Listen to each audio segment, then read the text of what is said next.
welcome back to my YouTube channel. My name is Sharon and I create content around my passion for the science of beauty and wellness. Now in today's video, I'm sharing 9 beginner tips when it comes to jump rope. If you've been following me on my Instagram, if you're not, then you should, at Sharon Malonza, then you've been seeing that I've been posting a few clips of my journey with jump rope, which I hope to keep getting better and better at. And as a beginner, I thought I could share some tips to my fellow beginners who are looking into get started with jump rope.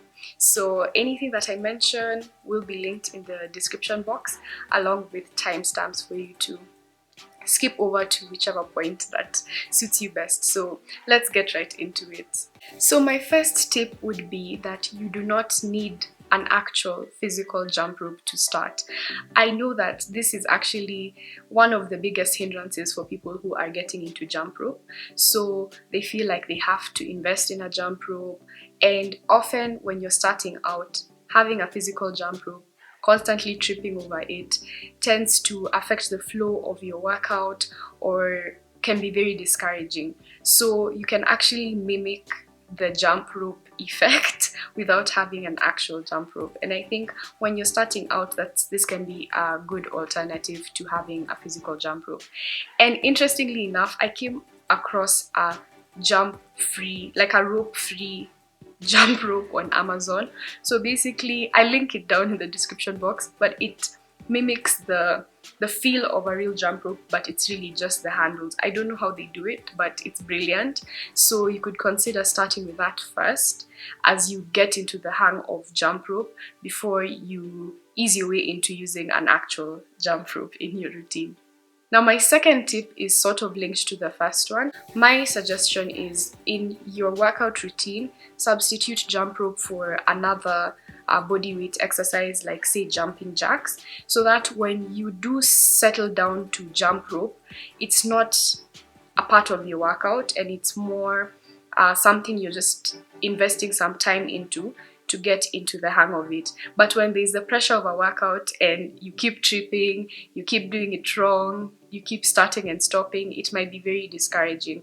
So try and separate, at least when you're starting out, your jump rope routine from your workout routine, especially if you're having challenges with keeping up with it. So see if jumping jacks can work, and then treat jump rope like a game or a sport that you're doing for fun, like the way we used to do it when we were kids, so that it can be a fun experience for you and not a headache. Yeah. My third tip would be to record yourself when you're jumping, and this is so beneficial because you get to see the mistakes you're making when it comes to your jump rope technique or your form.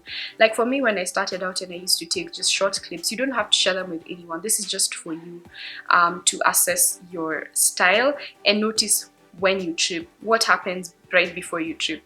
Like for me, when I'd watch my videos back, I noticed that when I'm holding the rope on the sides, I would always raise, I think, my left one at some point higher than my right, and always when that subconsciously happens, I'll end up tripping over my rope. So thereafter, I'd be more proactive in keeping my hands at the same level on both sides throughout my jump rope workout. So make sure you take videos of yourself. You'll also be happy to look back on the progress you've made when it comes to your technique and your endurance and your form, all of that. Just track your jump rope progress in general. How long are you able to jump without tripping or until you get tired? How long are your intervals? How long is your workout? Has that improved over time? Are you learning new rope skills? Has your stamina improved? Have your workouts become longer overall? There are so many metrics that you can use to assess your progress when it comes to jump rope that are not limited to your physique, like if you're losing weight or losing inches. I find that those are they're not bad metrics, but they're not directly a reflection on whether something is improving your life or not. The benefits of jump rope are way beyond weight loss or fat loss or toning your body. Jump rope helps with hand-eye coordination, it helps with stamina, it helps with cardiothoracic, not cardiothoracic, what? With your cardiovascular strength and endurance. So sit and think about what metrics you want to use when it comes to your jump rope progress, and then make sure to track them. It can be just on a piece of paper in a notebook. It can be on a spreadsheet. I like spreadsheets. It can be on a Google Doc, but just keep track of it, because you never know. You might think that you're making no progress, but if you look back, you're like, when I started out, I could only do 30 seconds of jump rope, and now I can do a minute. That's huge and that's significant, and you should be proud of yourself for those baby steps. Because in the same way you create those metrics become your goals and your targets, and you can divide them into, you know, short-term goals and long-term goals that you can work towards, so that even as you're having fun with your jump rope, you're making some progress that you can, you know, be proud of yourself for. So number 5 is linked to number 4, and that is start off slow and then gradually progress to harder workouts or harder moves or longer workouts, whatever it looks like.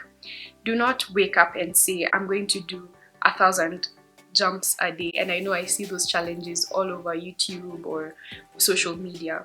Start slow, start small. I'd suggest that just take a stopwatch and your rope or your imaginary rope and jump for as long as you can until you get tired or you trip. If that happens to be 20 seconds, that's your baseline. That's where you're starting from. So you know that I can jump rope for 20 seconds. Can I do 4 sets of that today?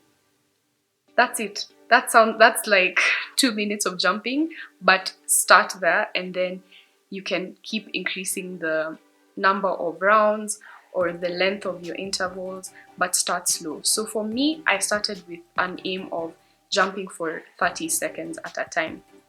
And gradually, every 2 weeks, or when I feel like that is becoming too easy, I will keep adding the intervals by 5 seconds. Because one thing you also don't want to do is not try and progressively improve your stamina. If you stay in the same place and get used to it, your body will also get used to it. So make sure that you start slow, progress slowly. It's a long game here. You're going to jump maybe for the rest of your life, so you don't have to be jumping for 10 minutes at a time right now. So yeah, start off slow and then work up to longer intervals. It'll be a more realistic and a more enjoyable experience for you. My 6th tip is to play some hype music. Now, I personally experimented with listening to audiobooks, podcasts, and music while jumping rope, just to see if it has an impact on how well I perform in the workout. And I found that yes, I can jump when listening to an audiobook or a podcast, but when I listen to music, I am the most productive with my workout. And so I went even as far as to find songs that I feel like the tempo of the song is the tempo of my jump rope routine. And if you've watched my videos, you see that I jump to the beat. And then I Google what the beats per minute are for that song.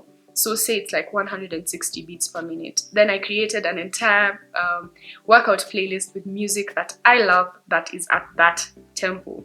So even as the songs change from one to another, the rhythm is maintained and I am also enjoying myself. My 7th tip is to try counting out your jumps.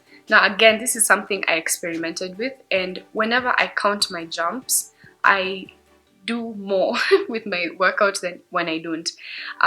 You can even get ropes that do the counting for you. So when you divide your workout, you can work out on jump intervals instead of time. So you can say, my aim is to do 400 jumps today, and maybe I'll do 8 sets of 50 or 4 sets of 100, and just at least having a goal and counting it out or having something to work towards might help you to get into the rhythm of your workout better than just jumping without a goal, because you might be a bit discouraged. So try counting out your jumps. What I did personally, because I will not count my jumps at every workout, is I counted my jumps per minute, so for 60 seconds, and then I know on average I do say 2 jumps per second. So if with that in mind, I roughly know how many jumps I do in my entire workout.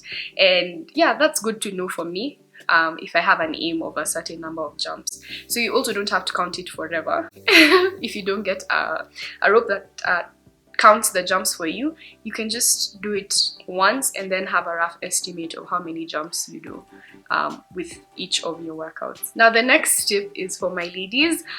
Jump rope is a very vigorous activity, so you want to make sure that you have good support. So make sure you invest in good sports bras. When I started out, I would even double bra, so I'd wear one and then maybe wear a sports bra on top, if that's what you have to do while starting out, so that you save up to invest in good quality sports bras that are high intensity support. Then make sure you do invest in that, because that can be a very, very huge hindrance to enjoying your routine when you just feel like things are all over the place. So I did get a few good sports bras. I link where I got them down below, but I'm also continuing to slowly build my sportswear closet. I don't want to have too many things, but just enough to make sure that when it comes to working out, I have no excuse to not work out because I don't have tights or I don't have the right shoes and all of that. Now the last tip, which kind of is overarching on everything that I've said in my last 8 tips, is if you see yourself jumping rope in the long run, then create a realistic routine that you can stick to for life. Often we just wake up and you're like, you know what, starting on Monday, always on a Monday, I'm going to jump every day for 15 minutes. But if you look at your life realistically, do you see yourself doing that for 20, 30, 40 years to come? If the answer is no, then why would you set a short-term goal that will not be something you can do in the long run? So I sat with that question and I thought that personally, I would like to work out for a minimum of 3 times a week for the rest of my life. Whether that is jump rope alone, jump rope and strength, jump rope and low intensity cardio, whatever it is, or high intensity cardio, I know that I want to work out 3 times a week. So even with jump rope, 3 times a week would be my goal. So I know that that's something, come rain, come sunshine, I can be able to stick to that. So be realistic with yourself. You won't jump rope for an hour 3 times a week. Maybe you will. So what is your goal, and that goal that is ideal for your lifestyle? And then create your goals around, your targets around that goal in mind. That I would like to be a person who jumps rope 3 times a week for a minimum of 15 minutes. And then just work up to that. So those are my few tips as a beginner who's trying to get better at jump rope. I hope they're helpful to anyone else watching. If you do jump rope as well, leave a comment down below what are some tips that helped you when you are starting out, so that we can help each other, and maybe you can also help me to get better at it. Remember that any movement is good. It's good for your body, it's good for your health, it's good for your mind, and just take it easy, have fun with it. I chose to incorporate jump rope into my life because that is a workout that I know I will enjoy. So if it's not that for you, then find a sport or dance or yoga, whatever it is that will get you to move a couple of minutes every single week. So thanks again for watching. Always remember that your hair is your crown and your body is your temple. Embrace it, love it, and take care of it. Bye!